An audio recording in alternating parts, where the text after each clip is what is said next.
what you would do is you would get an M80. So an M80, of course, is like a firecracker times like 100. And of course, they were illegal to buy, but you could buy them across state lines. And there was always that kid who had like 20 of them because his dad went across and he convinced his dad to go across the line in Pennsylvania, from Maryland to Pennsylvania, to bring them back. And so the dad would bring them back, and the dad would always say, whatever you do, you cannot light any of these off without me present, because these are very dangerous. By the way, they will blow off your hand or a finger. I mean, because they're extremely powerful. So, naturally that's what but as a boy, like, you're really going to listen to that? So those kids would always bring a couple of those, knowing that since their dad bought like 50 or 75 of them, that he wouldn't miss one or two. They'd bring them to the high school. They'd go into the boys' bathroom. They'd light it, and it had a wax like trigger, and the trigger was like 45-second delay or so. It took a while, but because it was wax, it would stay lit when it was in water. So they would light it, put it in the toilet, flush the toilet, and then very quickly exit the bathroom, as you can imagine, like really quickly, without it being totally obvious that you were like running because you just did something. Because naturally there'd always be some teacher in the hallway. So you just walk out like la la la la la la la.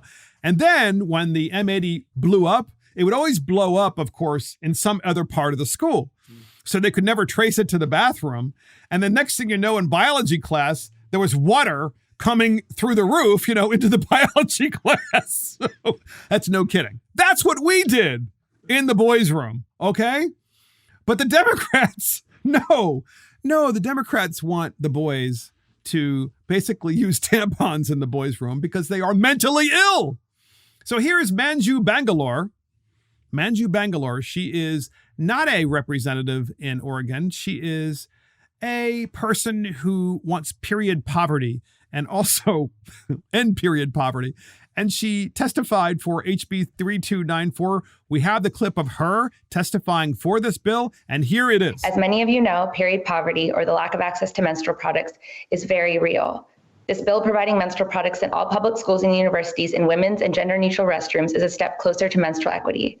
However, the words female and feminine hygiene products in the bill exclude people who menstruate who do not identify as women or females. This must be replaced with menstruator and menstrual products to include trans men and non-binary or gender non-conforming people who bleed.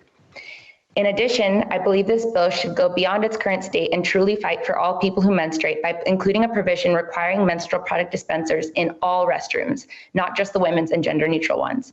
Given that in 2021, there's a massive slate of transphobic bills in other state legislatures, now is the time for Oregon to stand tall in the face of hate and protect all trans students.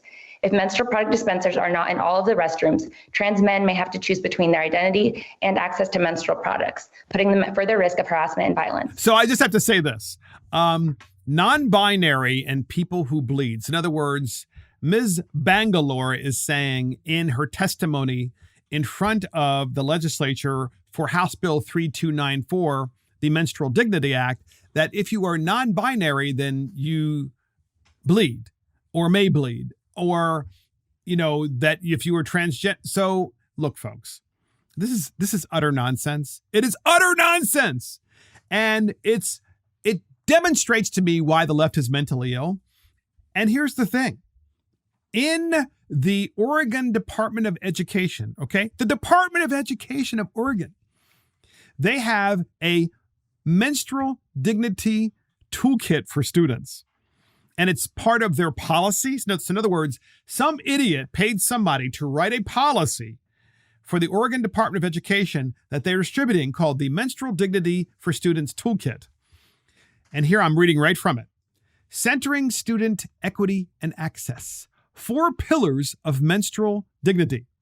In line with this legislation and legislative intent, the following 4 pillars of menstrual dignity and guide and inform this toolkit and work.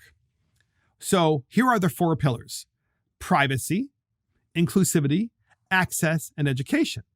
So privacy, space, autonomy, personal safety. Inclusivity, cultural responsiveness, gender affirming. Access, for all students of all abilities. What do you mean, all students of all abilities?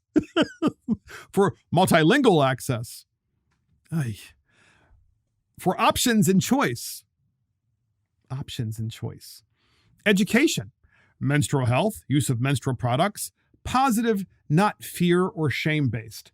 So I know this is probably going to upset some people out there in podcast land about the so-called Menstrual Dignity Act in Oregon, but like, what's wrong with taking personal responsibility? And I know that when you're young and you're in middle school and your body's changing and so forth, that things happen that are unexpected, okay? Or that you don't have a mother in your life, or you have a mother in your life that doesn't provide you information. Okay, fine, these things happen. But my God, really? Boys' rooms? Right? It's instead of trying to solve a problem, they're creating a whole new problem, which is, hey guys, instead of putting M80s in the toilet, make sure you use those menstrual products in the boys' room.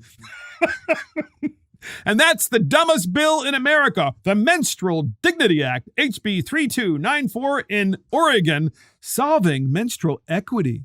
And that's it for Mark the Millennials. Thank you for joining Mark the Millennials. This is Mark Fisher. Thank you to our producer, Christopher Hopkins. Check us out on iTunes, Spotify, YouTube, Facebook, Twitter, Getter, Truth Social, Rumble, and our website. See you next time.